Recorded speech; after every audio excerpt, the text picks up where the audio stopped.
चलिए class 11th accountancy का आज हम फर्स्ट लेक्चर स्टार्ट कर रहे हैं। पिछले वीडियो में मैंने आपसे सिलेबस के बारे में एक जनरल डिस्कशन किया था। काफ़ी कुछ टर्मिनोलॉजीज के बारे में सिर्फ मैंने बोला था, उसे आपको समझने में काफ़ी प्रॉब्लम आई होगी। तो आज हम लोग जो स्टार्ट कर रहे हैं चैप्टर नंबर 2 और इसमें आज हम कवर करेंगे बेसिक अकाउंटिंग टर्मिनोलॉजीज। जब हम बिजनेस की अकाउंटिंग करते हैं तो कौन सी बेसिक अकाउंट्स के टर्म्स होते हैं जो हम जनरल टर्म्स में अपनी जनरल लैंग्वेज में day to day business life में यूज करते हैं, उन टर्म्स के बारे में हम डिस्कस करेंगे। तो पहला टर्म है बिजनेस। अकाउंटिंग बिजनेस के लिए की जाती है, इसलिए बिजनेस के बारे में समझना जरूरी है कि बिजनेस होता क्या है और बिजनेस का किस प्रकार से हम डेफिनेशन वगैरह राइट अप करेंगे। तो बिजनेस का मतलब अगर मैं बोलूं तो सिर्फ एक एंटिटी होती है। एंटिटी मींस होता है कोई ऑर्गेनाइजेशन जिसका एक लीगल एग्जिस्टेंस होता है। तो एंटिटी मींस एक ऐसा सेपरेट ऑर्गेनाइजेशन जिसका एक पर्टिकुलर नाम होता है और वो एक लीगल एग्जिस्टेंस रखता है। An organization or economic system where goods and services are exchange for one another or for money. अगर इकोनॉमिक सिस्टम की बात की जाए, किसी ऑर्गेनाइजेशन की बात की जाए या किसी बिजनेस की बात की जाए, तो बिजनेस वही होता है जिसमें गुड्स या सर्विसेज का एक्सचेंज हो, लेन देन हो किन्हीं दो पार्टियों के बीच में। अगर एक पार्टी परचेजर है तो दूसरा पार्टी क्या होगा? सेलर है। अगर एक पार्टी सर्विस प्रोवाइडर है तो दूसरा सर्विस रिसीवर होगा। अगर मैं आपको ट्यूशंस पढ़ा रहा हूं तो मैं टीचर हूं और आप स्टूडेंट हैं, मैं आपको टीचिंग कर रहा हूं, मैं आपको नॉलेज डिलीवर्ड कर रहा हूं, तो you are the receiver of knowledge. तो कोई भी एक ट्रांजेक्शन हो जिसमें मनी इन्वॉल्व हो, इकोनॉमिक सिस्टम जिसमें वो फाइनेंशियल ट्रांजेक्शन्स की बात की जाती है, बिजनेस ट्रांजेक्शन वही होता है जिसमें मनी टर्म्स इन्वॉल्व होना जरूरी है। एक्सचेंज जो हो वो एक दूसरे से लिए एक्सचेंज जो किया जाता है वो मनी के लिए किया जाता है। तो एक एंटिटी या ऑर्गेनाइजेशन जो कि एंगेज्ड है किसी कॉमर्शियल एक्टिविटीज में, लाइक प्रोडक्शन और सेलिंग ऑफ गुड्स और प्रोवाइडिंग ऑफ सर्विसेज। तो जैसे एक कोई आईटी इंडस्ट्री है जिसका काम है सॉफ्टवेयर बनाने का, तो वो सॉफ्टवेयर बनाएगा, मतलब वो सॉफ्टवेयर क्या कर रहा है? प्रोड्यूस कर रहा है और उसे बाद में क्या करेगा? सेल करेगा। तो जो सॉफ्टवेयर को यूज कर रहे होंगे वो सर्विस रिसीवर कहलाएंगे और जो जिसने जिसने सॉफ्टवेयर बनाया है वो सर्विस प्रोवाइडर कहलाएगा। सिमिलर अगर कोई ट्रेडिंग एक्टिविटी है तो वो पहले क्या करेगा? गुड्स को परचेज करेगा, देन सेल करेगा। तो एग्जाम्पल, कोई किराना स्टोर है, वो ग्रोसरी आइटम मार्केट से परचेज करके देन कस्टमर को क्या कर रहा है? सेल कर रहा है। तो यहाँ पर परचेजर और सेलर के बीच में एक बिजनेस रिलेशनशिप एस्टेब्लिश हो रहा है, तो हम उसे क्या बोलेंगे? बिजनेस। ऐसा कोई भी इकोनॉमिक इवेंट जिसमें दो पार्टियों के बीच में किसी भी प्रकार का एक्सचेंज होता है, चाहे वो गुड्स का हो चाहे वो सर्विसेज का हो, और उसमें मनी इन्वॉल्व अगर है तो पर्टिकुलर वो ट्रांजेक्शन बिजनेस ट्रांजेक्शन कहलाता है और उसका नेचर बिजनेस का होगा। बिजनेस ट्रांजेक्शन, कोई भी बिजनेस ऑपरेट करता है तो किस लिए करता है? बिजनेस में प्रॉफिट अर्न करने के लिए। तो बिजनेस का एक बेसिक फीचर है, कोई भी एक्टिविटी बिजनेस तभी ट्रीट की जाएगी जब उसका मेन मोटिव क्या हो? बिजनेस में प्रॉफिट अर्न करना हो। तो बिजनेस में जनरली जो इंक्लूड्स होते हैं, बिजनेस में क्या क्या चीजें इंक्लूड होती हैं? पहला, व्यापार, ट्रेड। ट्रेड मीन्स परचेज या सेलिंग ऑफ गुड्स। दूसरा, सर्विसेज, जहां पर हम कोई सर्विसेज प्रोवाइड करते हैं और दूसरा सर्विसेज रिसीव कर रहा है, like coaching classes, like doctor की कोई सर्विसेज है। ठीक है, तो डॉक्टर की सर्विसेज को कवर करते हैं हम प्रोफेशन में। प्रोडक्शन मीन्स जब हम किसी रॉ मटेरियल को यूज करके कोई फिनिश गुड्स बनाते हैं और फिर उस फिनिश गुड्स को सप्लायर को, होलसेलर को सेल करते हैं, तो उसे प्रोडक्शन एक्टिविटी में कवर किया जाता है। प्रोफेशनल्स में कोई चार्टर्ड अकाउंटेंट है, कोई कंपनी सेक्रेटरी है, कोई एडवोकेट है, कोई डॉक्टर्स हैं, अपने क्लाइंट को कोई सर्विसेज प्रोवाइड करते हैं, तो वो सारे बिजनेस ही कहलाएंगे, पर उसे कैटेगरी कहाँ रखी गई है? प्रोफेशनल्स में। तो ये हमने बिजनेस के बारे में डिस्कस किया कि बिजनेस तभी होता है जब किसी भी पर्टिकुलर ट्रांजेक्शन में एक्सचेंज हो, एक दूसरे से किसी भी प्रकार का एक्सचेंज किया जाए, या तो वो गुड्स एक्सचेंज हो रहा हो या सर्विसेज एक्सचेंज हो रही हो, और गुड्स या एक सर्विसेज के बदले में हमारे पास एक्सचेंज में कुछ चीज आ रही हो, वो क्या होगी? मनी। बिजनेस के बाद हमारा जो सेकंड अकाउंटिंग टर्म है बिजनेस ट्रांजैक्शन, हमने बिजनेस पढ़ा कि बिजनेस क्या होता है। अब हम बिजनेस ट्रांजैक्शन की बात करेंगे कि बिजनेस ट्रांजैक्शन क्या होता है। Business transaction means financial transaction and event between two parties. Financial word का मतलब होता है मनी। ऐसा मॉनेटरी ट्रांजैक्शन या कोई इवेंट जो कि किन्हीं दो पार्टियों के बीच में किया गया हो, उसे हम बिजनेस ट्रांजैक्शन बोलते हैं। Which measured in terms of money. कोई भी ट्रांजैक्शन बिजनेस ट्रांजैक्शन तभी कहलाएगा जब उसमें मनी इन्वॉल्व होगी, अदरवाइज वो बिजनेस ट्रांजैक्शन नहीं कहलाएगा। और we can simply say that an transaction an event or agreement between two parties. जब कोई बिजनेस ट्रांजैक्शन होगा तो ऑब्वियसली के बीच में एक इम्प्लाइड एग्रीमेंट होता है। जैसे आप अगर किसी फैशन स्टोर में जाकर के कोई टी शर्ट परचेज कर रहे हैं तो उसमें एक प्रकार का परचेज एग्रीमेंट है। हालांकि हमने कोई रिटन पेपर में एग्रीमेंट नहीं किया है, पर वो एग्रीमेंट है, मतलब एक कंसर्न है, आपकी सहमति कि आप टी शर्ट परचेज करना चाह रहे हैं और सेलर आपको टी शर्ट सेल करना चाह रहा है अगेंस्ट मनी लेकर के। Involving purchase and sale of goods, payments and receipt due to any exchange of goods and services are called business transaction. कोई भी ट्रांजेक्शन होगा, कोई भी एक्सचेंज होगा, अगर वो गुड्स का एक्सचेंज हो रहा है या सर्विसेज का एक्सचेंज हो रहा है तो उसके बदले में जो प्रोवाइडर है उसको या तो मनी मिल रही होगी या मिलने वाली होगी, तभी वो पर्टिकुलर ट्रांजेक्शन क्या कहलाएगा, बिजनेस ट्रांजेक्शन कहलाएगा। एक्सचेंज होना जरूरी है और मनी का इन्वॉल्वेंस होना जरूरी है। तो आप देखें यहाँ पर एक मैंने चार्ट बनाया है, दो बॉक्स हैं, वो दोनों बॉक्स बॉक्स आपस में मिल रहे हैं। एक में रिसीवर है और दूसरे में क्रेडिटर है।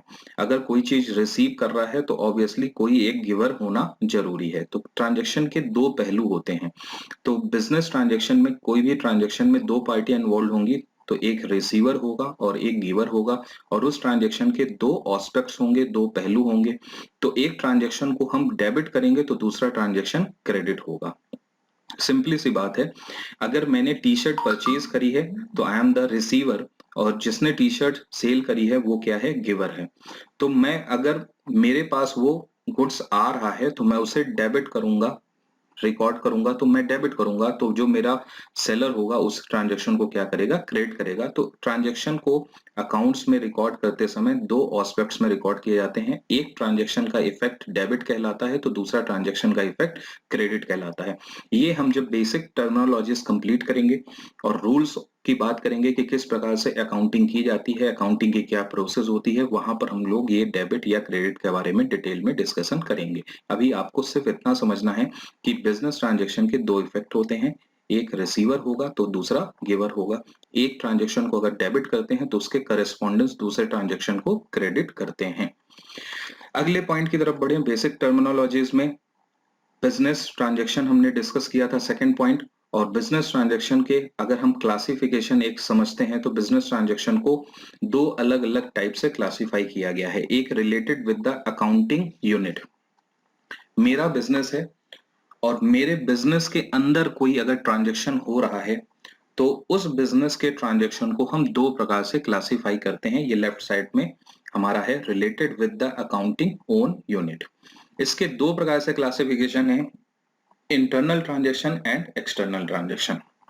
इंटरनल ट्रांजैक्शन ऐसे ट्रांजैक्शन जो मेरे बिजनेस की एक्टिविटी के, बिजनेस यूनिट के अंदर के ट्रांजैक्शन है। मतलब मैं मेरी बिजनेस यूनिट में ही कोई ट्रांजैक्शन परफॉर्म हो रहा है और उसमें मॉनेटरी मनी टर्म इन्वॉल्व है तो हम उसे इंटरनल ट्रांजैक्शन बोलेंगे। जैसे मैंने एक कार खरीदी है, बिजनेस में यूज हो रही है, और उस कार को यूज करने के कारण से दिन ब दिन उस कार की वैल्यू अपने आप ही रिड्यूस हो रही है, टाइम लैप्स हो रहा है, उस कार की वैल्यू अपने आप में रिडक्शन हो रही है, रिड्यूस हो रही है, डेप्रिसिएट हो रही है। तो डेप्रिसिएशन होने के कारण से मेरी कार की वैल्यू में जो लॉस हो रहा है उसे मैं बोलता हूं डेप्रिसिएशन। और ये ट्रांजेक्शन मेरे बिजनेस के अंदर ही हो रहा है, मैं किसी थर्ड पार्टी से ट्रांजेक्शन नहीं कर रहा हूं। तो इस प्रकार के ट्रांजेक्शन कहलाते हैं इंटरनल ट्रांजेक्शन। मेरी अकाउंटिंग यूनिट में कुछ एक्सटर्नल ट्रांजेक्शन होते हैं जो कि थर्ड पार्टी से होते हैं। जैसे अगर मुझे कोई गुड्स परचेज करना है तो जो मेरा सप्लायर है उससे सप्लायर से मैं अपना परचेज करने का कोई एग्रीमेंट कर रहा हूं और गुड्स परचेज कर रहा हूं, तो वो मेरे बिजनेस और उस थर्ड पार्टी के बीच में ट्रांजेक्शन है, इसे हम बोलते हैं external transaction. Mode of settlement की बात करें तो मोड ऑफ सेटलमेंट के हिसाब से जब हम किसी मोड की बात करते हैं तो मोड का मतलब यहाँ पर बिजनेस में, अकाउंटिंग में, ट्रांजैक्शन पॉइंट ऑफ व्यू से दो ही मोड हो सकते हैं, या तो कैश ट्रांजैक्शन होगा या क्रेडिट ट्रांजैक्शन होगा। कैश ट्रांजैक्शन मींस अगर आपने कोई गुड्स या सर्विसेज एक्सचेंज की है और उसके बदले में आपको कैश रिसीव हो चुका है, ठीक है, तो हम उसे क्या बोलते हैं, कैश ट्रांजैक्शन। कैश का मतलब हार्ड कैश मिल चुकी है, या आपको चेक से पेमेंट हो चुका है, या आपको बैंक से डायरेक्ट पेमेंट रिसीव हुआ है, बैंक ट्रांजैक्शन है, तो भी उसे हम कैश ट्रांजैक्शन की कैटेगरी में रखेंगे। तो मोड दो ही होते हैं, एक कैश ट्रांजैक्शन तो दूसरा क्या होगा, क्रेडिट ट्रांजैक्शन। क्रेडिट ट्रांजैक्शन का मतलब होता है कि बिजनेस ट्रांजैक्शन हो चुका है, परचेज या सेल हो चुकी है, बट अभी तक पेमेंट ट्रांसफर नहीं हुआ है। इट मींस वो अभी तक उधार है। उधार ट्रांजैक्शन को, उधारी वाले ट्रांजैक्शन को हम किस ट्रांजैक्शन की कैटेगरी में रखते हैं, क्रेडिट ट्रांजैक्शन की कैटेगरी में रखते हैं। तो बिजनेस ट्रांजैक्शन यहां पर हमने कंप्लीट किया कि बिजनेस ट्रांजैक्शन क्या होते हैं, ऐसे मॉनेटरी ट्रांजैक्शन जो किसी एक्सचेंज के कारण से जनरेट हुए हैं, और एक्सचेंज किस चीज का, गुड्स या सर्विसेज का। फिर हमने बात करी कि ट्रांजैक्शन को क्लासिफाई दो प्रकार से किया गया है, एक अकाउंटिंग यूनिट के पॉइंट ऑफ व्यू से और एक मोड ऑफ सेटलमेंट के पॉइंट ऑफ व्यू से। अकाउंटिंग यूनिट के पॉइंट ऑफ व्यू से इंटरनल ट्रांजैक्शन होते हैं और एक्सटर्नल ट्रांजैक्शन होते हैं, वाइल मोड के पॉइंट ऑफ व्यू से, मोड ऑफ पेमेंट के पॉइंट ऑफ व्यू से कैश ट्रांजैक्शन अगर इमीडिएट सेटलमेंट हो चुका है किसी ट्रांजैक्शन का, या फिर इमीडिएट सेटलमेंट नहीं हुआ है, बाद में होने वाला है, तो उसे हम क्रेडिट ट्रांजैक्शन बोलते हैं। आगे बढ़े तो थर्ड पॉइंट है, अभी हमने पढ़ा बिजनेस, अब हम बिजनेस के टाइप पढ़ेंगे। पहले हमने बात करी बिजनेस क्या होता है, फिर हमने बात करी कि बिजनेस ट्रांजैक्शन क्या होते हैं। अब हम बात करते हैं कि बिजनेस के कितने टाइप होते हैं। तो टाइप में हमने बात करी थी, या तो गुड्स बिकेगा या तो सर्विसेज बिकेंगी। तो एक इंडस्ट्री होती है जिसे हम बोलते हैं सर्विस इंडस्ट्री, सर्विस बिजनेस। एक सर्विस टाइप का बिजनेस क्या करता है, ये कोई फिजिकल गुड्स या चीजों को सेल या परचेज नहीं करता है, तो वो क्या करता है, इंटेंजिबल प्रोडक्ट्स सेल करता है, ऐसी चीजें जो दिखाई नहीं देती हैं। जैसे मैं आपको पढ़ा रहा हूं तो मेरा पढ़ाना आपको ये एक्चुअली वीडियो में दिख रहा है, बट ये कोई गुड्स नहीं है, ठीक है। उसी प्रकार से अगर कोई चार्टर्ड अकाउंटेंट अपने क्लाइंट को कोई सर्विसेज दे रहा है, नॉलेज डिलीवर्ड कर रहा है और प्रोफेशनल स्किल्स के बारे में, एक्सपर्टाइज के बारे में एडवाइस कर रहा है, तो वो एडवाइस या सर्विसेज या प्रोफेशनल स्किल या नॉलेज का डिलीवर करना, ये सर्विस इंडस्ट्री में कवर होता है। तो क्या लिखा है देखें, a service type of business provides intangible product. Service business क्या प्रोवाइड करता है, इंटेंजिबल प्रोडक्ट। तो एक टर्म आई इंटेंजिबल और टेंजिबल। टेंजिबल का मतलब ऐसी चीजें जिसे हम छू सकते हैं, महसूस कर सकते हैं, देख सकते हैं, और इंटेंजिबल ऐसी चीजें जिसे हम छू नहीं सकते, महसूस नहीं कर सकते, देख भी नहीं सकते, पर वो एग्जिस्ट करती हैं, होती हैं। तो उसी प्रकार से कोई सर्विसेज जिसमें जैसे टीचर है तो टीचर की प्रोफेशनल स्किल है पढ़ाने की, वो अपने सब्जेक्ट में मास्टर है और वो अपना नॉलेज डिलीवर करता है स्टूडेंट्स को। उसी प्रकार से कोई चार्टर्ड अकाउंटेंट है, उसने अपने फाइनेंशियल डिग्री ले रखी है, इनकम टैक्स के बारे में जानता है, टैक्सेस के बारे में जानता है, कंप्लायंसेस के बारे में जानता है, और अपने क्लाइंट को अपनी एक्सपर्टीज या अपना नॉलेज शेयर करता है, किसी भी फाइनेंशियल मैटर में एडवाइस करता है, तो उसे हम सर्विस बिजनेस की कैटेगरी में रखते हैं। एग्जाम्पल में हमने देखा, जैसे और एग्जाम्पल बात करें तो सलून हो गया, भाई जो बार्बर है हेयर कटिंग कर रहा है, और अगर वो एक्सपर्ट है तो हेयर कटिंग में जितने ज्यादा एक्सपर्ट हैं उनकी फीस उतनी ज्यादा होती है, आप ये अच्छी तरीके से जानते हैं। रिपेयरिंग शॉप है, स्कूल्स हैं, स्कूल्स में क्या होता है, एजुकेशनल सर्विसेज प्रोवाइड की जाती हैं। बैंक्स में क्या होता है, बैंकिंग सर्विसेज प्रोवाइड की जाती हैं। अकाउंटिंग फर्म जो बिजनेस की अकाउंटिंग कर रहे होते हैं तो वो अकाउंटिंग सर्विसेज के पैसे लेते हैं अपने क्लाइंट से। लॉ फर्म जो कानून के बारे में अच्छी तरीके से जानते हैं, लॉ के बारे में जानते हैं, एडवोकेट्स वगैरह हो गए, तो वो अपने क्लाइंट्स को जो किसी एक्टिविटीज में फंस गए हैं तो उसके कोर्ट केस लड़ते हैं और उसके बदले में फीस लेते हैं। तो ये हमने सर्विस बिजनेस के बारे में बात किया। बिजनेस अकाउंटिंग टर्म्स में हम टाइप्स ऑफ बिजनेस में पढ़ रहे थे, सर्विस बिजनेस हमने डिस्कस कर लिया है। अब हमें डिस्कस करना है मर्चेंडाइजिंग बिजनेस। मर्चेंडाइजिंग मतलब होता है जब हम किसी फिजिकल प्रोडक्ट को, टेंजिबल प्रोडक्ट को मार्केट में बाय या सेल करते हैं for the purpose of earning profit. This type of business buys product at wholesale price and sells the same at retail price. They are known as buy and sell businesses. They make profit by selling the products at price higher than their purchase cost। जहां पर कोई businessman किसी particular tangible ऐसे product, tangible product जिसे हम छू सकते हैं, महसूस कर सकते हैं, देख सकते हैं, उसे पहले वो परचेज करता है, देन मार्केट में उसे हायर प्राइस पे सेल करता है। जिस परचेज कॉस्ट में उसने खरीदा, अगर कोई प्रोडक्ट मैंने 100 रुपए में खरीदा है तो मैं उसमें अपना प्रॉफिट मार्जिन लाइक 20 रुपए या 25 रुपए ऐड करके उसे मार्केट में 120 रुपए या 125 रुपए में सेल कर रहा हूँ। तो अगर मैं इस टाइप के बिजनेस में इन्वॉल्व हूँ तो वो कैटेगरी कहाँ की होगी? मर्चेंडाइजिंग बिजनेस की। अब merchandising business sell a product without changing its form. जब मर्चेंडाइजिंग बिजनेस की बात कर रहे हैं तो वहां पर हम किसी गुड्स में किसी भी प्रकार का मॉडिफिकेशन नहीं करते हैं। जैसा प्रोडक्ट हमने परचेज किया देन उसे को एज इट इज हमने क्या कर दिया है? सेल कर दिया है। कुछ लोग मॉडिफिकेशन करते हैं, रीपैकिंग करते हैं, वो लोग रीपैकर्स की कैटेगरी में आते हैं, वो लोग प्रोडक्शन कैटेगरी में कहलाते हैं। ठीक है, जैसे ग्रोसरी स्टोर है, कन्वेंस स्टोर है, डिस्ट्रीब्यूटर्स हैं। ठीक है, अगर मैंने बोला कि मेरा फर्नीचर का डिस्ट्रीब्यूटिंग बिजनेस है तो जो मैं फर्नीचर बाय कर रहा हूँ वही मैं कस्टमर को क्या कर रहा हूँ? सेल कर रहा हूँ। बट अगर मैं फर्नीचर की मैन्युफैक्चरिंग कर रहा हूँ, मैं फर्नीचर खुद बना रहा हूँ, तो पहले मैंने क्या किया होगा? लकड़ियां खरीदी होंगी और लकड़ियों को खरीद करके फेविकोल और उससे मिक्सिंग करके प्लाई वगैरह खरीद करके और देन फिर प्रॉपर फर्नीचर बना करके सेल कर रहा हूँ। तो मैंने पहले डिफरेंट टाइप ऑफ प्रोडक्ट खरीदे, वो मेरे रॉ मटेरियल्स हैं, और रॉ मटेरियल को मैंने एक अच्छा फॉर्मेट दिया और उस फॉर्मेट को एक फिनिश गुड्स की कैटेगरी में डाला और फिर उस फिनिश गुड्स को मैंने क्या किया है? सेल किया है। वो प्रोडक्शन कैटेगरी में कवर होते हैं।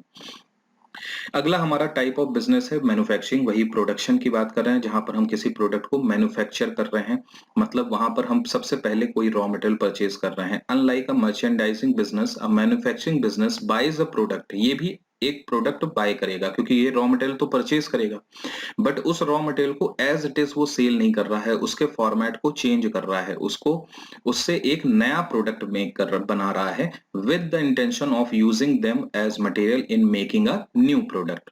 अगर मैं रॉ मटेरियल से कोई फॉर्मेट को चेंज करके एक नया प्रोडक्ट बना रहा हूं, वो मेरा फिनिश गुड्स कहलाएगा और उसके ट्रांसफॉर्मेशन के बाद मैं उसे मार्केट में क्या कर रहा हूं? सेल कर रहा हूं for the purpose of earning profit. तो ये मैन्युफैक्चरिंग बिजनेस की कैटेगरी में आता है।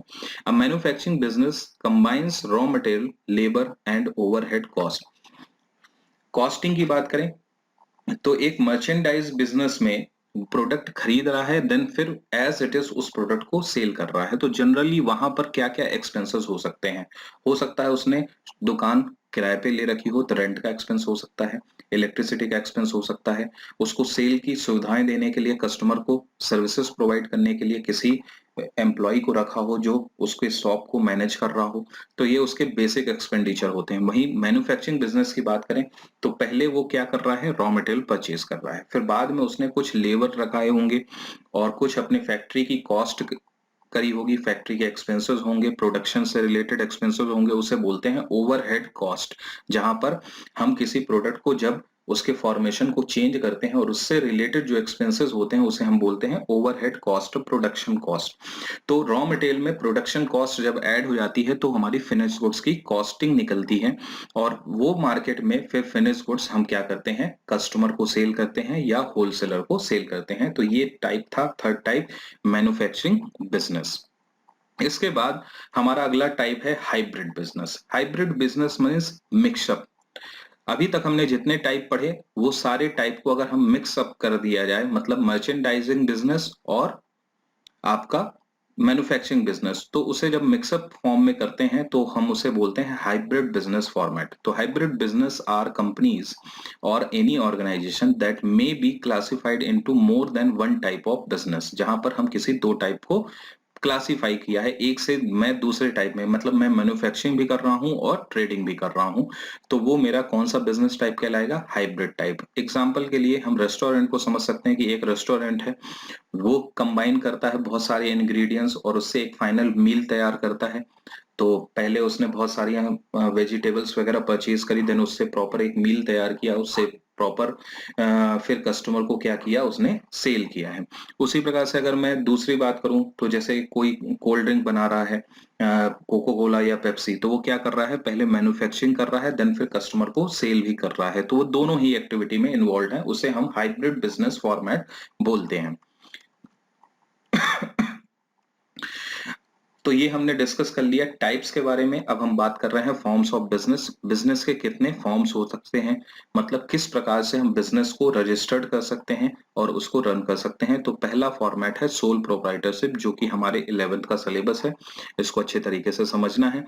सोल प्रोप्राइटर का मतलब होता है जहां पर एक सिंगल व्यक्ति अकेला लीगल रिप्रेजेंटेटिव है किसी बिजनेस के लिए, मतलब एक सिंगल पर्सन बिजनेस में अपनी ओनरशिप को दर्शा रहा है और वो सिंगल पर्सन ही उस बिजनेस का ओनर है। A sole proprietor is a business owned by only one person, जहां पर कोई पर्टिकुलर बिजनेस किसी एक सिंगल पर्सन के द्वारा ओन्ड है, मतलब उसका उस बिजनेस में सिंगल पर्सन का क्या है, राइट है। It is easy to set up and it is at least costing costly among all forms of ownership। ये एक ऐसा बिजनेस टाइप है जिसको इस्टेब्लिश करना, लीगली इस्टेब्लिश करना बहुत ही आसान है अदर फॉर्मेट से। जो हम अभी आगे फॉर्मेट डिस्कस करने वाले हैं उसके कुछ अपने डिफरेंट लीगल कंप्लायंसेस होते हैं। वहीं जब सोल प्रोप्राइटरशिप की बात की जाती है तो उसको इस्टेब्लिश करने के लिए बहुत ही मिनिमम कंप्लायंस फॉलो किए जाते हैं। सोल प्रोप्राइटरशिप की एक लिमिटेशन है जिसे हम बोलते हैं अनलिमिटेड लाइबिलिटी। सिंगल पर्सन है तो पूरी तरीके से अकेला वही रिस्पॉन्सिबल है, तो रिस्क बहुत ज्यादा होती है, ठीक है। और उसकी लाइबिलिटीज कैसी होती हैं, अनलिमिटेड। अगर किसी प्रकार से उसके बिजनेस में हैवी लॉस हो जाए और उस पर्टिकुलर बिजनेस की असेट्स, बिल्डिंग हो गई, कार हो गई या कोई अन्य चीजें हो गई, वो लिमिटेड है, जिसके अमाउंट को सेल करने के बाद भी हम अपनी लाइबिलिटीज को पे ऑफ नहीं कर रहे हैं, तो उस कंडीशन में जो एक्स्ट्रा लाइबिलिटी, बैलेंस लाइबिलिटी बचती है, वो कहलाती है एक्स्ट्रा लाइबिलिटी, जो कि हम अपनी फर्म की असेट्स को सेल करने के बाद भी मीट आउट नहीं कर पा रहे हैं, पे नहीं कर पा रहे हैं। तो उस कंडीशन में उसकी पर्सनल प्रॉपर्टी को भी सेल करके उन लाइबिलिटीज का पेमेंट किया जाता है। इसलिए ये इसका एक लिमिटेशन है सोल प्रोप्राइटरशिप का, कि सोल प्रोप्राइटरशिप की लाइबिलिटीज कैसी होती हैं, अनलिमिटेड होती हैं। आप बिजनेस स्टडी में इसके बारे में डिटेल में चर्चा करेंगे, हम लोग यहाँ पर ज्यादा डिस्कशन नहीं करेंगे। हम सिर्फ इतना बताएंगे कि सोल प्रोप्राइटरशिप होती क्या है। जहां पर एक सिंगल व्यक्ति बिजनेस को परफॉर्म कर रहा है उसे हम सोल प्रोप्राइटरशिप बिजनेस बोलते हैं, और जो वो पर्टिकुलर सिंगल पर्सन होता है उसे हम बोलते हैं प्रोप्राइटर या ओनर। तो सिंगल पर्सन होगा उसे हम क्या बोलेंगे, proprietor. The sole proprietorship form is usually adopted by small business. ये एक ऐसा फॉर्मेट है जो बहुत इजीली सेटअप हो जाता है, जिसमें कम कॉस्टिंग होती है सेटअप करने की, पर रिस्क कैसी होती है, अनलिमिटेड लाइबिलिटी। तो इसको जनरली जो छोटे बिजनेसमैन होते हैं जिनका बिजनेस का स्केल स्मॉल है, स्मॉल स्केल बिजनेस इंडस्ट्री इस फॉर्मेट को अडॉप्ट करती है। नेक्स्ट देखें तो नेक्स्ट फॉर्म्स ऑफ बिजनेस में है हमारा पार्टनरशिप। पार्टनरशिप आप जब क्लास 12th में होंगे तो पार्टनरशिप की अकाउंटिंग पढ़ेंगे। हम सिर्फ यहाँ पर फॉर्मेट में फॉर्म्स ऑफ बिजनेस में पार्टनरशिप की एक डेफिनेशन है उसको समझते हैं कि पार्टनरशिप होती क्या है।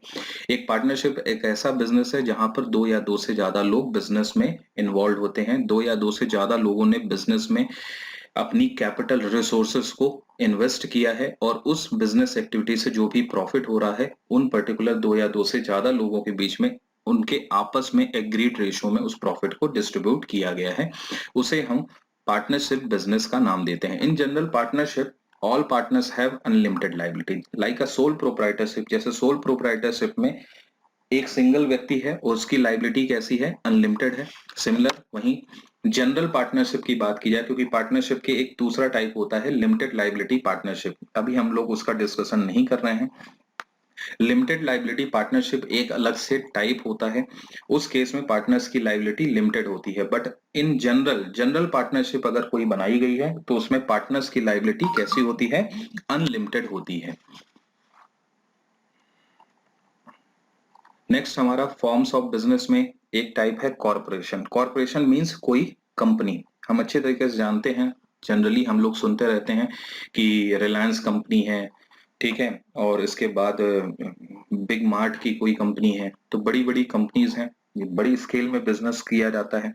तो जब बड़े स्केल में कोई बिजनेस करना है तो बहुत ज्यादा फंड की जरूरत होती है। उस केस में किसी एक सिंगल व्यक्ति या कुछ व्यक्तियों के द्वारा उस फंड को लगा करके बिजनेस करना टिपिकल हो जाता है। तो ऐसे केस में फंडिंग की जाती है। कंपनी क्या करती है, मार्केट में पब्लिक में शेयर्स इशू करती है और फंड अरेंज करती है। छोटे छोटे लोगों से कुछ कुछ पैसा अरेंज करके बल्क में, वो जो बल्क में फंड इकट्ठा हो जाता है तो एक बड़े बिजनेस को परफॉर्म किया जाता है और उस बिजनेस से प्रॉफिट अर्न किया जाता है, उसे हम बोलते हैं कंपनी या corporation. A corporation is a business organization that has a separate legal personality from its owner. अभी तक हमने जो सोल प्रोप्राइटरशिप की बात करी थी, पार्टनरशिप की बात करी थी, वहां पर हमने बोला कि लाइबिलिटीज कैसी होती हैं, अनलिमिटेड होती हैं। मतलब पार्टनर्स को और पार्टनरशिप फर्म को या सोल प्रोप्राइटर को और सोल प्रोप्राइटरशिप बिजनेस को अलग अलग ट्रीट नहीं किया जाता है, वो सेपरेट लीगल एंटिटी नहीं मानी जाती। वहीं कॉरपोरेशन की बात करी जाए, कंपनी की बात की जाए, तो कंपनी एक सेपरेट लीगल एंटिटी है अपने ओनर से, क्योंकि एक बार ओनर ने पैसा दे दिया है तो बिजनेस को कोई चला दूसरा रहा है, उनके फंड को यूज करके बिजनेस ऑपरेट कोई दूसरा कर रहा है, तो ओनर की रिस्पॉन्सिबिलिटी सिर्फ उतने ही अमाउंट तक की होती है जितना फंड उन्होंने उस पर्टिकुलर कंपनी में इन्वेस्ट किया है।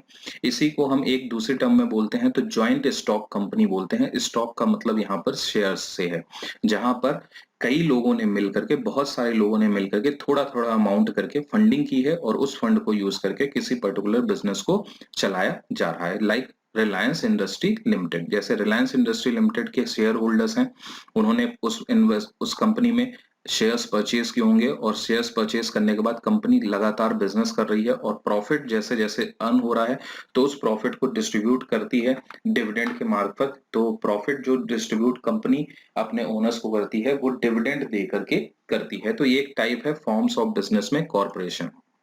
आगे बढ़ते हैं हमारे बेसिक अकाउंटिंग टर्म्स में। Point number 4, account. अकाउंट क्या होता है?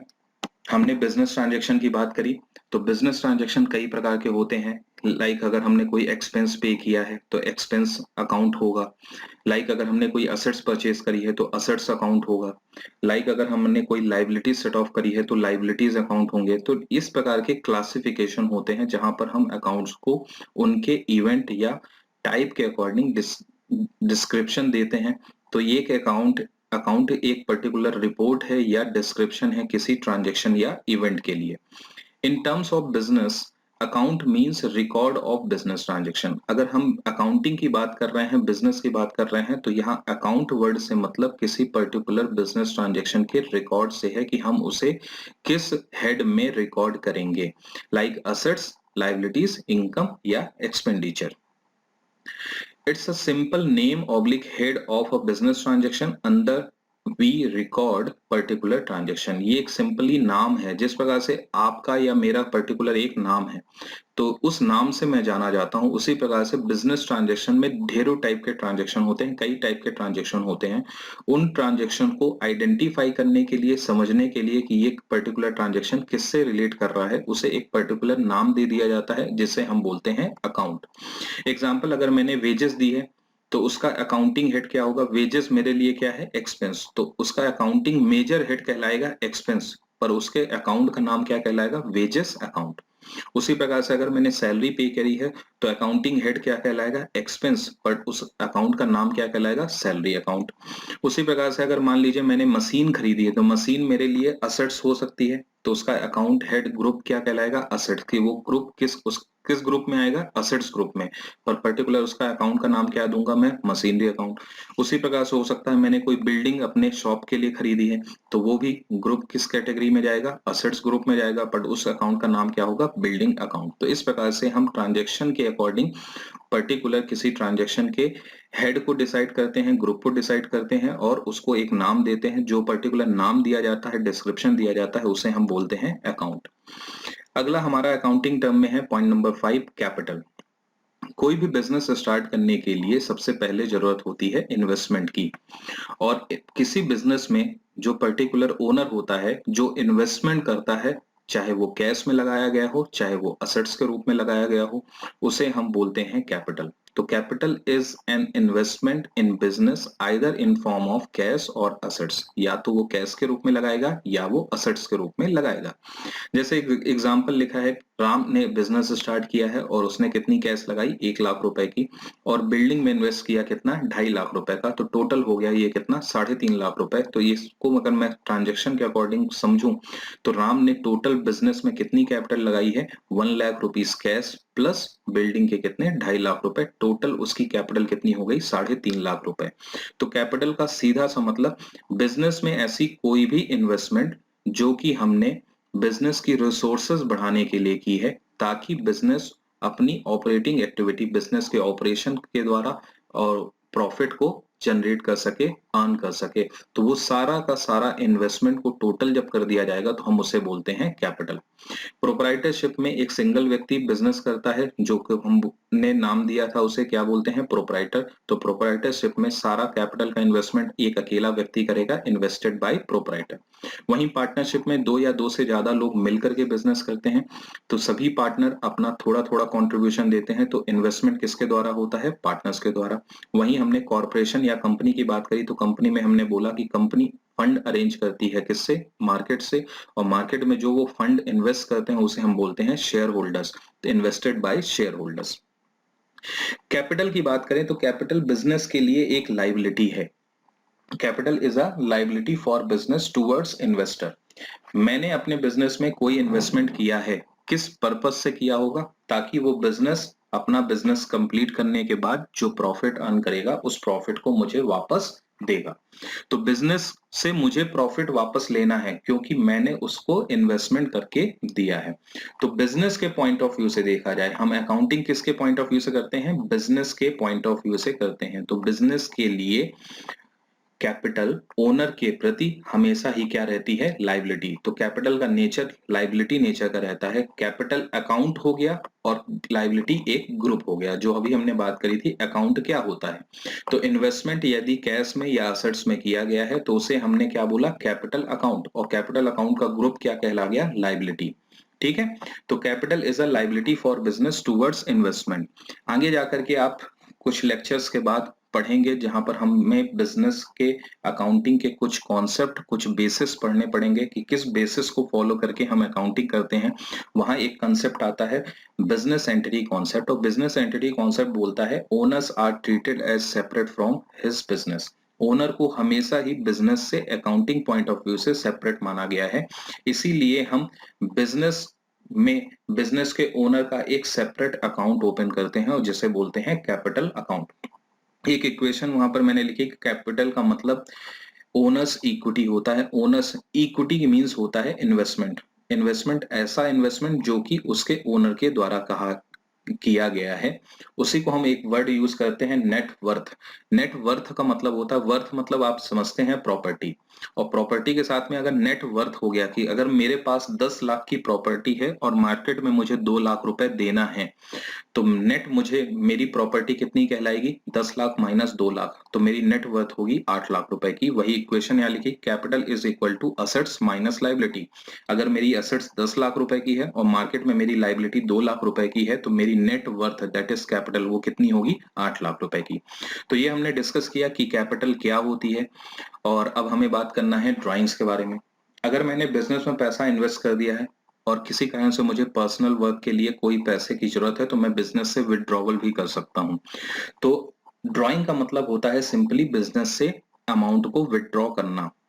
तो ड्राइंग मींस विड्रॉवल अमाउंट और goods taken by the businessman that is proprietor और partner for personal use called drawing. यहां सिर्फ लिखा है मैंने प्रोप्राइटर या पार्टनर, क्योंकि कंपनी के केस में शेयर होल्डर्स विड्रॉ नहीं कर सकते हैं। अगर वो विड्रॉ कर रहे हैं तो वो ओनर्स नहीं कहलाएंगे। अगर वो अपने शेयर्स मार्केट में सेल आउट कर देंगे तो उस दिन से वो कंपनी के ओनर्स नहीं कहलाएंगे। जिन्होंने शेयर्स परचेज कर लिए हैं वो कंपनी के ओनर्स कहलाते हैं। तो ड्राइंग्स और विड्रॉवल की बात करें, जब कोई प्रोप्राइटर या पार्टनर अपने बिजनेस में से कैपिटल में से कोई अमाउंट या बिजनेस का कोई गुड्स अपने पर्सनल यूज के लिए विड्रॉ कर लेता है, निकाल लेता है, तो उसे हम बोलते हैं drawings. It reduce the investment in business. मैंने कैपिटल इन्वेस्टमेंट करी, तो कैपिटल मेरा कैपिटल में जब मैंने पैसा लगाया तो मेरा इन्वेस्टमेंट बिजनेस में बढ़ गया, और उसी इन्वेस्टमेंट में से, कैपिटल में से अगर कोई चीज मैंने विड्रॉ कर ली तो उससे मेरा इन्वेस्टमेंट क्या हो जाएगा, रिड्यूस हो जाएगा। तो drawing accounts are opened separately. Business entity concept में अभी हमने बात करी कि बिजनेस एंटिटी कॉन्सेप्ट बोलता है कि ओनर्स और बिजनेसमैन को अलग अलग ट्रीट किया गया है, सेपरेट ट्रीट किया गया है, इसीलिए हम ओनर्स से रिलेटेड अकाउंट भी सेपरेटली बनाते हैं। तो जिस प्रकार से हमने कैपिटल अकाउंट ओपन किया उसी प्रकार से हमें एक उसके विड्रॉवल का अकाउंट ओपन करना पड़ेगा, जिसे हम बोलते हैं drawing account, so that amount of goods withdrawn from business और business assets used for personal use, इसलिए ताकि हम कोई भी गुड्स अगर बिजनेस से विड्रॉ कर रहे हैं या बिजनेस की एसेट्स अपनी पर्सनल यूज के लिए यूज कर रहे हैं तो उतना अमाउंट का लॉस बिजनेस बियर ना करेगा। वो कौन बियर करेगा, ओनर बियर करेगा, इसलिए हम उसे एक सेपरेट अकाउंट में रिकॉर्ड करेंगे जिसे हम बोलते हैं ड्राइंग्स अकाउंट। आगे हमें पढ़ना है लाइबिलिटीज क्या होती हैं। तो पॉइंट नंबर 7 हमारा बेसिक टर्मिनोलॉजीज में है लाइबिलिटीज। तो बिजनेस में या तो असेट्स होंगी या लाइबिलिटीज होंगी। लाइबिलिटीज का मतलब होता है simple, it means amount owed by business.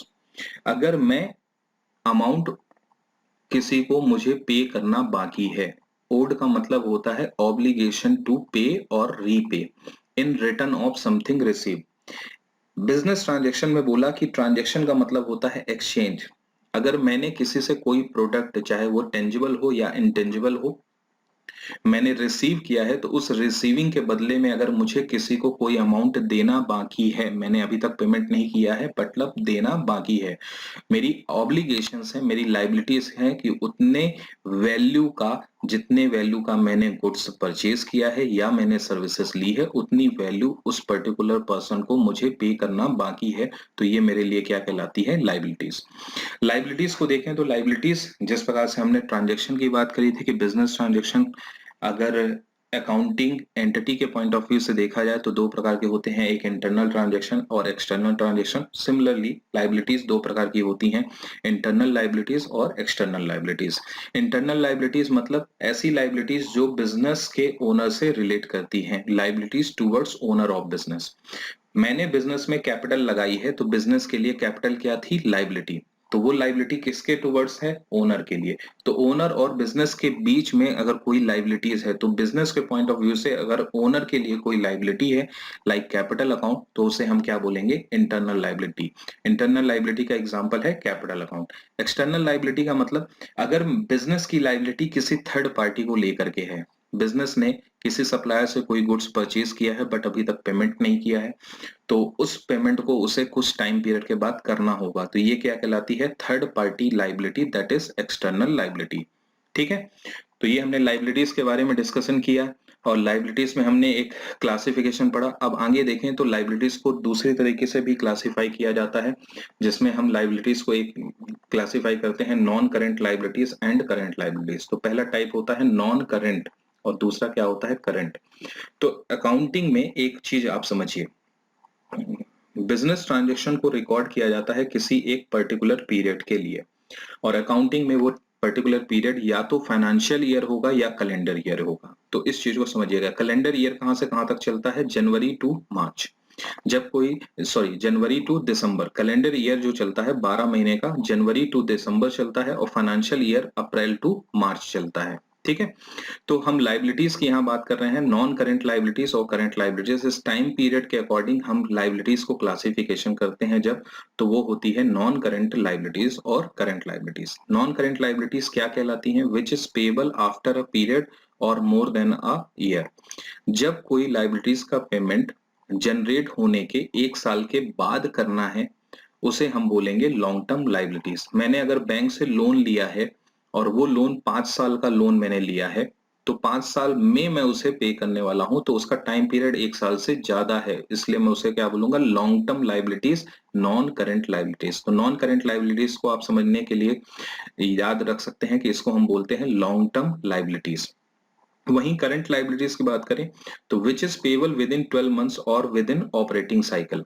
एक बिजनेस का ऑपरेटिंग साइकिल होता है कि जहां पर वो परचेज करता है कोई गुड्स, फिर देन सेल करता है, सेल करने के बाद कैश जनरेट होती है, और कैश जनरेट होने के बाद जिससे परचेज किया था उसको वापस रीपे करेगा, तो इसे हम बोलते हैं ऑपरेटिंग साइकिल। अगर कोई लाइबिलिटीज जो कि जनरेट है और हमें कोई अमाउंट पे करना है और वो विद इन 12 मंथ्स है या विद इन ऑपरेटिंग साइकिल है, मतलब 2 महीने या 3 महीने या 4 महीने या फिर 12 महीने के अंदर मुझे वो अमाउंट पे करना है, तो हम उसे किस लाइबिलिटीज की कैटेगरी में रखेंगे? करंट लाइबिलिटीज की। इसको हम बोलते हैं शॉर्ट टर्म लाइबिलिटीज। एग्जाम्पल, मुझे बिजनेस में इमीडिएट किसी फंड की जरूरत थी, मैंने अपने फ्रेंड से 6 महीने के का एक लोन लिया कि मैं उसे 6 महीने बाद रीपे कर दूंगा, तो 6 महीने 6 मंथ के लिए ये लाइबिलिटी है, तो 6 महीने की लाइबिलिटी है, इसलिए हम उसे शॉर्ट टर्म लोन्स मानेंगे और वो हमारी कौन सी लाइबिलिटी कहलाएगी? Current liability. उसी प्रकार से बिल्स ऑफ एक्सचेंज होता है, तो ये सारी चीजें हम समझेंगे। बिल्स ऑफ एक्सचेंज जब हम पढ़ेंगे कि बिल्स ऑफ एक्सचेंज क्या होता है, तो आपको ये समझ में आएगा कि इसे करंट लाइबिलिटीज की कैटेगरी में क्यों रखा गया है। आप उसे सिर्फ शॉर्ट टर्म लोन से अभी समझिए कि मैंने फ्रेंड से लोन लिया है, 6 महीने का लोन है, तो 6 महीने बाद मुझे अगर उसे पे करना है तो time period with in 12 months है, तो हम इसे कहाँ रखेंगे? करंट लाइबिलिटीज की कैटेगरी में। आगे बढ़ते हैं। बेसिक अकाउंटिंग टर्म्स में हमारा नेक्स्ट पॉइंट है असेट्स। असेट्स क्या होती है? हम लाइबिलिटीज की डिस्कशन कर लिया, बिजनेस क्या होता है वो डिस्कस कर लिया, बिजनेस ट्रांजेक्शन क्या होते हैं वो डिस्कस कर लिया, फिर अब हम आगे बढ़ रहे हैं असेट्स। तो जिस प्रकार से हमने बोला था लाइबिलिटीज का हमेशा ही क्या होता है? क्रेडिट बैलेंस होता है, उसी प्रकार से असेट्स का हमेशा डेबिट बैलेंस होता है। तो क्रेडिट और डेबिट क्या होता है? मैंने जनरली आपको बताया कि ट्रांजेक्शन के दो पहलू होते हैं, तो अगर एक रिसीवर होगा तो दूसरा गिवर होगा, तो एक ट्रांजेक्शन को अगर हम डेबिट करेंगे तो दूसरा उस ट्रांजेक्शन को क्या करेगा? क्रेडिट करेगा। अब वहीं हम असेट्स की बात कर रहे हैं कि असेट्स का मतलब क्या है? Assets means property of business, किसी बिजनेस की प्रॉपर्टी। कैपिटल इन्वेस्टमेंट हुआ, तो कैपिटल इन्वेस्टमेंट में अगर कोई चीजें मैंने असेट्स फॉर्म में खरीदी है, टेंजिबल हो या इनटेंजिबल हो, उसे असेट्स की कैटेगरी में रखना पड़ेगा। असेट्स के दो टाइप होते हैं, टेंजिबल असेट्स और इनटेंजिबल असेट्स, उसे आगे डिस्कस करेंगे। बट हम सिंपली बात करें कि असेट्स क्या होती है? ऐसे इकोनॉमिक रिसोर्सेज या ऐसी चीजें जो कि हमने बिजनेस में इन्वेस्ट की हैं for the facilitating of business, business को फैसिलिटेट करने के लिए, ताकि बिजनेस उन सुख सुविधाओं से रहते हुए प्रॉफिट अर्न कर सके, जनरेट कर सके प्रॉफिट। तो रिसोर्सेस किसी बिजनेस में लगाई जाती हैं, इन्वेस्ट की जाती हैं, ताकि हम बिजनेस में प्रॉफिट अर्न कर सके, फ्यूचर इकोनॉमिक बेनिफिट जनरेट कर सके। अगर मैंने आज बिल्डिंग खरीदी है, बिल्डिंग खरीदने के बाद उसमें फर्नीचर बनाया है, एक शोरूम बनाया, और शोरूम बनाने के बाद अगर मैं सोच रहा हूँ कि इलेक्ट्रॉनिक शोरूम बना रहा हूँ, तो इलेक्ट्रॉनिक आइटम परचेज कर रहा हूँ, तो जब डिस्प्ले अच्छा दिखेगा, बिल्डिंग अच्छी दिखेगी, तो कस्टमर अट्रैक्ट होंगे। तो बिल्डिंग या फर्नीचर का इन्वेस्टमेंट मैंने किस लिए किया है? ताकि कस्टमर को सुविधाएं मिले, फैसिलिटेशन मिले और वो अट्रैक्ट हो, और उससे हम future economic benefit that is profit generate कर सकें। तो बिजनेस में कोई इन्वेस्टमेंट या कोई इकोनॉमिक रिसोर्सेज जो कि लगाई गई हैं ताकि हम उसमें से प्रॉफिट जनरेट कर सकें, वो पर्टिकुलर चीजें क्या कहलाती हैं? असेट्स। एग्जांपल, बिल्डिंग है, लैंड है, ट्रेडमार्क है, गुडविल है। जैसे आप देखिए, ट्रेडमार्क या गुडविल या ब्रांडिंग का मतलब क्या होता है? तो बिल्डिंग या लैंड तो आप इजीली समझते हैं कि बिजनेस में क्यों लगाई जाती हैं, ठीक है। बट ट्रेडमार्क हो गया, ट्रेडमार्क होता है जैसे कोई प्रोडक्ट होता है तो उसका एक लोगो होता है, ठीक है, एक डिजाइन होती है जिसके नाम से हम प्रोडक्ट को पहचानते हैं, उसे बोलते हैं ट्रेडमार्क। जैसे यहाँ पर आपका मेरा कोचिंग क्लास का मोनो लगा हुआ है, अशोका कॉम्पिटिटिव एकेडमी, तो ये एक पर्टिकुलर मोनो है, ब्रांडिंग है। तो इसको बनाया इसलिए गया है ताकि मेरे पर्टिकुलर कोचिंग क्लासेस को लोग इस नाम से जाने। तो उसी प्रकार से ट्रेडमार्क या कॉपीराइट होते हैं, ठीक है। तो गुडविल, ये चीजें ऐसी होती हैं जो दिखती नहीं है, इसका सिर्फ एक थोड़ा सा फॉर्मेट दिखता है, जिसे हम छू नहीं सकते, देख नहीं सकते, महसूस नहीं कर सकते, पर एग्जिस्ट करती हैं और इसकी एक मार्केट में वैल्यू होती है, उसे हम इंटेंजिबल असेट्स बोलते हैं। तो असेट्स का मतलब हमें समझना होगा, असेट्स क्या होती हैं? किसी पर्टिकुलर बिजनेस की प्रॉपर्टी है या कोई इकोनॉमिक रिसोर्सेस जो कि बिजनेस में इन्वेस्ट की जाती हैं ताकि उससे हम प्रॉफिट को जनरेट कर सकें। ओड का मतलब, यहाँ पर ये जो लाइन लिखी हुई है ये यहाँ पर नहीं होनी चाहिए, ये लाइबिलिटीज वाली लाइन है। तो ओड मींस ऑब्लिगेशन टू पे और रीपे रिटर्न, जो ये लिखा हुआ है यहाँ से डिलीट होना चाहिए था, जो गलती से रह गया है, आप उसे स्किप कर दीजिएगा। आगे बढ़ते हैं। अब असेट्स के क्लासिफिकेशन की बात करें, जैसे हमने लाइबिलिटीज को दो पार्ट में क्लासिफाई किया था, एक non current liabilities that is long term liabilities और एक करेंट लाइबिलिटीज। तो सिमिलर यहाँ पर भी हमें क्या करना है? असेट्स के क्लासिफिकेशन हमने किए, तो असेट्स के क्लासिफिकेशन में हमारा एक क्लासिफिकेशन है नॉन करेंट असेट्स और दूसरा है करेंट असेट्स। तो यहाँ पर करंट लायबिलिटीज गलती से लिखा हुआ है, तो आप उसे करंट असेट्स पढ़िएगा। असेट्स में देखें तो असेट्स में पहला क्लासिफिकेशन क्या हो गया है, non current assets. Non current assets का मतलब क्या होता है, ऐसी असेट जो बिजनेस में लगाई है गई है लॉन्ग टर्म पीरियड के लिए। मतलब हमने वो बिजनेस में पर्टिकुलर इन्वेस्ट किया है, यह सोच करके इन्वेस्ट नहीं किया है कि उसे 12 महीने के अंदर या शॉर्ट टर्म पीरियड में हम उसे वापस सेल आउट कर देंगे। तो ऐसी कौन सी चीजें जनरली हम खरीदते हैं, लाइक हो गया बिल्डिंग खरीदा है या कार खरीदी है, कार बिजनेस को प्रॉपर रूप से चलाने के लिए, तो बिल्डिंग वगैरह हम खरीदते हैं तो ऐसा नहीं सोचते हैं कि हम उसे 12 महीने के अंदर सेल आउट कर देंगे पर्टिकुलर बिजनेस में। अगर मैंने शॉप खोली है तो मैं शॉप को सेल करने के लिए ओपन नहीं कर रहा हूँ। उसी प्रकार से अगर मैंने बैंक से मान लीजिए लॉन्ग टर्म, मैंने बैंक नहीं, मैंने किसी अपने फ्रेंड को लॉन्ग टर्म एडवांसेस दे रखे हैं, हम असेट्स की बात कर रहे हैं ना कि लाइबिलिटीज की।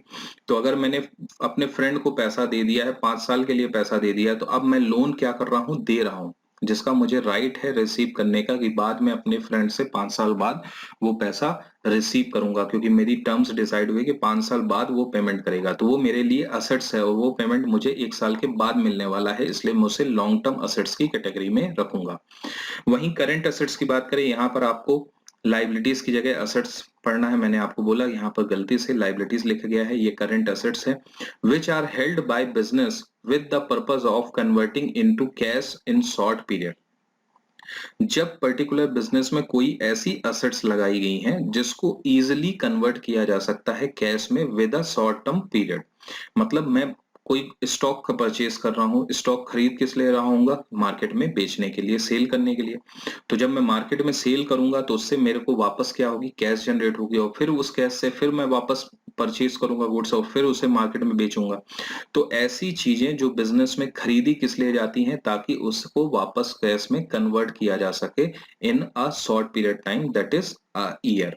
1 साल के अंदर मैं उसे कन्वर्ट कर सकूं। तो एग्जांपल में है stock in hand, marketable security. Marketable securities का मतलब होता है कि मार्केट में मैंने कोई ऐसा इन्वेस्टमेंट करके रखा है जिसको मैंने शॉर्ट टर्म पीरियड के लिए किया है, 1 साल के अंदर की। जब जरूरत होगी, या तो जरूरत होगी तो मैं जल्दी विड्रॉ कर लूंगा, या उस पर्टिकुलर टाइम पीरियड के बाद वो ऑटोमेटिकली कैश में कन्वर्ट होने वाला है, तो उसे हम बोलते हैं शॉर्ट टर्म इन्वेस्टमेंट। तो ये हमने एसेट्स की बात करी, अब हमें बात करना है रिसिट्स। रिसिट्स क्या होती हैं? तो ट्रांजैक्शन दो प्रकार के हो सकते हैं, मैंने आपको बोला था कि एक गिवर होता है और तो एक रिसीवर होता है। तो वैसे ही हमारा रेसिट हो सकता है या पेमेंट हो सकता है। तो रेसिट का मतलब होता है कि कोई अमाउंट या तो मुझे रिसीव्ड हो चुका है या मुझे रिसीव्ड होने वाला है। रिसीव्ड हो चुका मीन्स रिसीव्ड, और रिसीव्ड होने वाला है मतलब उसे क्या बोलेंगे, receivable. Against selling of goods और सर्विसेज, किसी पर्टिकुलर गुड्स को सेल करने से या अमाउंट मुझे रिसीव हो चुका है या मिलने वाला है, तो उसे हम रेसिट की कैटेगरी में रखते हैं। रेसिट जनरली दो प्रकार की होती हैं, एक रेवेन्यू रेसिट और दूसरा कैपिटल रेसिट।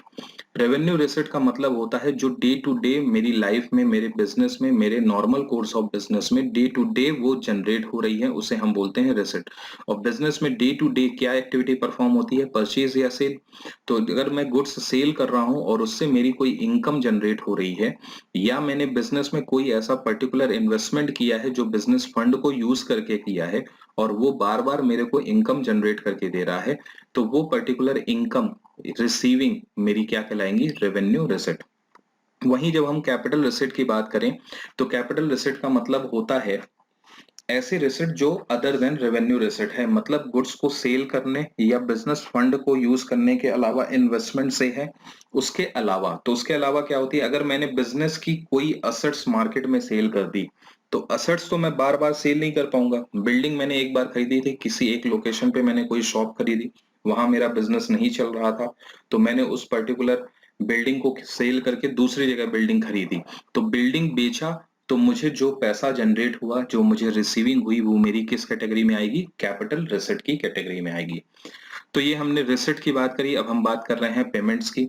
तो पेमेंट रिसीविंग में हमने बोला था कि अगर कोई चीज रिसीव्ड है या रिसीवेबल है, उसी प्रकार से पेमेंट में अगर कोई अमाउंट हमने पे किया है या वो अमाउंट पे करना भी बाकी है, पेबल है, against purchase of assets, goods और सर्विसेज।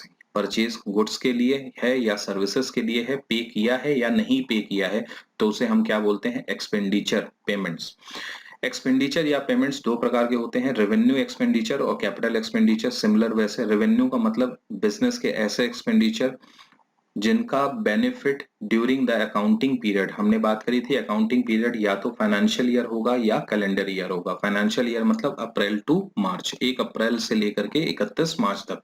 कैलेंडर ईयर मतलब 1 जनवरी से लेकर के 31 दिसंबर तक। अगर उस पर्टिकुलर अकाउंटिंग पीरियड 12 महीने के अंदर किसी पर्टिकुलर एक्सपेंस का बेनिफिट क्या हो जाए, कंज्यूम हो जाए, खत्म हो जाए, तो उसे हम बोलते हैं रेवेन्यू एक्सपेंडिचर। जैसे अगर मैंने कोई रेंट पे कोई शॉप ले रखी है और वो 6 महीने के लिए रेंट पे ले रखी है, तो 6 महीने का रेंट देने के बाद उसका बेनिफिट मैं एंजॉय नहीं कर सकता हूँ।